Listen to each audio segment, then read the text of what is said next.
something very cool and different is happening next week, Tuesday at CSPS. Please welcome Jason Snell and Jason Zabornik. Hello, Jasons. Hi. Thanks for having us. Thanks for being here. Let's start with your background as an artist, what you do and how you started. Sure. My background is in electronic music production, but I've also been a meditator for almost like 30 years now. Wow. And I started combining those two passions in 2018. And so I've built all these different prototypes and systems for the last several years. And one of those I'll be premiering at CSPS on Tuesday. Very cool. Yeah. And well, can you tell us what the event is, how Sure. people should, what they should expect? Yeah, so it's from a grant from the Iowa Arts Council, and so it's research-based. What I did was launched off some work that I did with the Metropolitan Museum of Art in New York, which is well demonstrated today, and then researched different cultures here in eastern Iowa. So I looked at Meskwaki culture, Vedic Transcendental meditation down in Fairfield, and some Christian denominations in eastern Iowa. And I looked at how these different cultures use sound to help listeners either move into a contemplative or meditative state, or into states of, I'll use the word transcendence loosely, but feeling good. Wow. Yeah. Like really interesting work. Thank you. How did you get connected with CSPS, Jason Zabornik? I met Jason years ago, and I actually got to see him do something very similar to what he's going to do Tuesday in 2019, and it was amazing. And I don't remember how many years before that we had met, but I think that, you know, shortly before that is when we connected. And Jason's been a staple in the arts community and the music community for just years. And when he was coming to CSPS this next week, I wanted people to kind of really see what he's doing.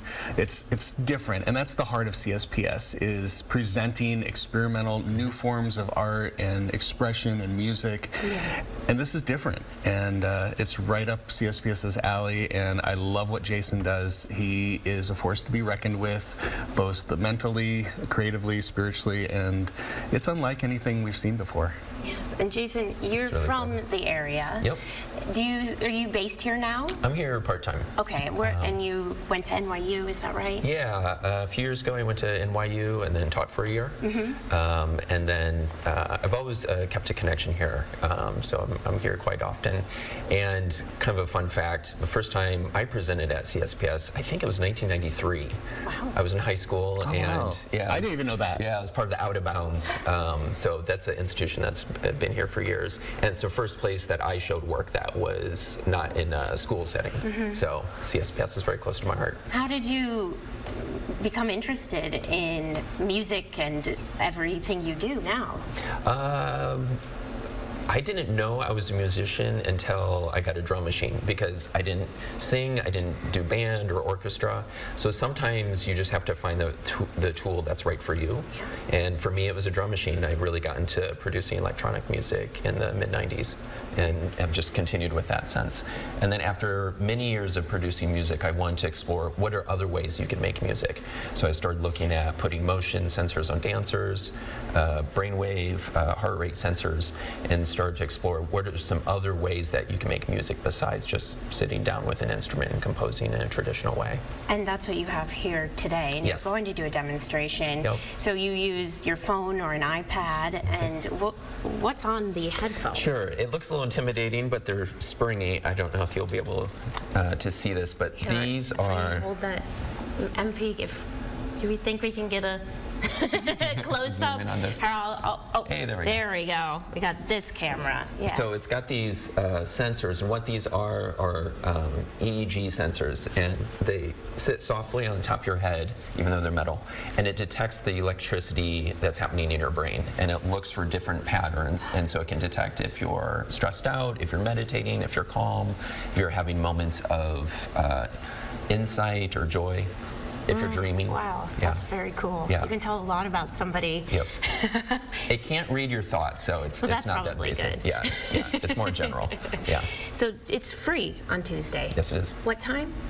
7 o'clock. And And is it in a collaboration with somebody else, Cece? Yeah, Cece Zhang is a NYU student who's been helping me with this research, and I'll be presenting and performing with her. Really cool. Yeah. Well, we're going to take a break and get a check of weather and then come back and we'll do a demonstration right Great. here. Sounds fun. I'm excited.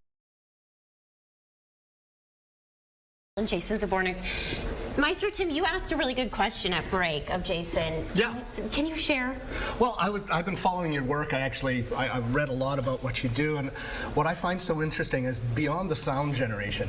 I'm also curious how that happens, but how does the sound come back, and can you adjust your mood and your thoughts just by the feedback that you get? Yep, that's called neurofeedback. And so if my brain activity is shaping or generating a sound, and then my brain hears it in that same moment, it's like turning on a flashlight in a dark room. Right. Yeah. And what's interesting about this type of loop is that you start to get access to parts of your brain that you might not be aware of. So for example, if I'm falling asleep, my awareness is also falling asleep. But Right. if you have this neurofeedback loop, as you're getting into these deeper states of consciousness, you're hearing your own brain, and so it keeps the light on as you get deeper and deeper. Interesting. So I think there's a lot of future potential for learning how to meditate, or perhaps doing therapeutic work with it. Regulation of Yep. mood and thought. Yep. That's really powerful stuff. That's I've really also great. done some educational programs here at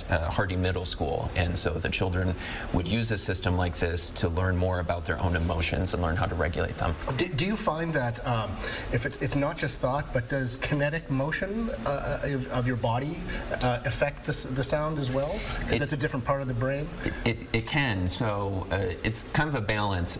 This one in particular is good with picking up motion because the motor cortex is up here, and so these sensors hit the top of the head. Interesting, yeah. But if you move too much, the muscle movement itself will interfere with the signal, and it'll be hard for it to read what's happening in the brain. Yeah. Well, let's see it in action. Great, let's try it out. See what's Yeah. going on. So what we'll hear at first, so when the signal is still connecting and there's muscle tension, what we'll hear is essentially like white noise ocean waves. Okay.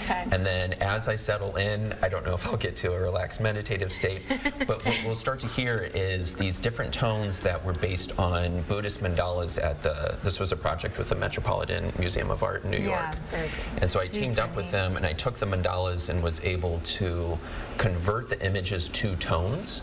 And so the tones that we'll hear are from the mandalas themselves. Very neat. All right, take Let's it give it a shot. away. Do you want to see this? Yes. Should we? Do you want me to hold it up? Yeah. Okay. MP, tell me which camera to zoom. You want to zoom in on? So this is my live brain waves. And are we hearing the tone yet? Are we hearing it? I'm hearing It's some, starting like to some come up. white noise. Oh yes. And so the main ones to look at is there's these two bars in the middle, which are beta, which is an active mind, and then if I'm able to chill out, alpha will start going up. It's not and then chill on live TV? Different tones will. I'll try.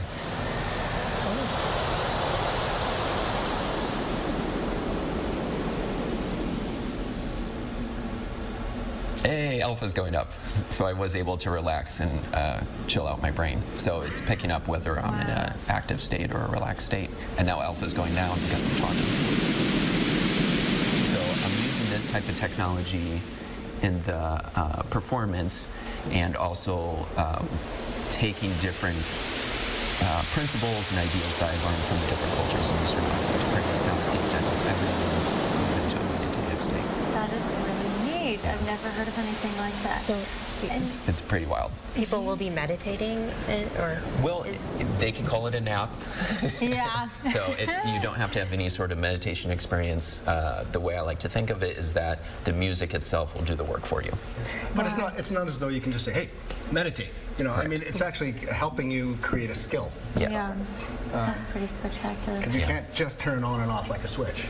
It takes a long time. I'm surprised I was able Yeah. to get alpha up at all, Yeah. but yeah, And you I've meditated said for a long time. you kind of tap into a part of your brain that you didn't know. This could be super beneficial for not only everyone of all ages, but especially kids if Yes. you're working with children. Yep. Yeah. How have you been able to tap into different parts of your brain that you didn't know about? So originally when I started using these types of sensors, I come from a techno background, so my idea was how can I do a full techno performance without touching anything, just everything in my brain. Yeah. And what I didn't expect was in the performances during that first tour, I had these completely profound experiences of my brain hearing itself. And in one, I totally sober went into a complete state of ecstasy and like was weeping on stage, which is really embarrassing. Like that's not what you plan to do, is like to cry your eyes out on stage.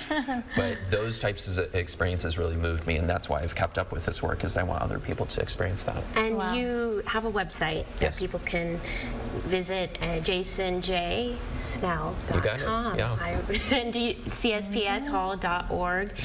Should people sign up to come, or you just show up? Let's have them sign up. Yeah. Yes, yes. We're starting So to, you know. There's not very many spots left. Okay. So and I want everyone to be comfortable. So, Yes. but yes, go to the CSPS go to website. go to the CSPS website, hit the events page, Yep. and then that will just look for the show. It should be the second or third one listed there, and it'll take you to the registration link. Yep. And it's free. Yeah. So, and a very Gorgeous. unique, Yeah, yeah. very cool Yeah, thing. I want it to be educational. Yes. Since it is from the Iowa Arts Council, when I get money from the state, I want to do events that give back to the community for free. Well, thank you so much for being here Yeah. and sharing. Yes, go Tuesday, 7 p.m. CSPS. Thank you, Jason. Great. Thank you. Yeah, all right. Well, we'll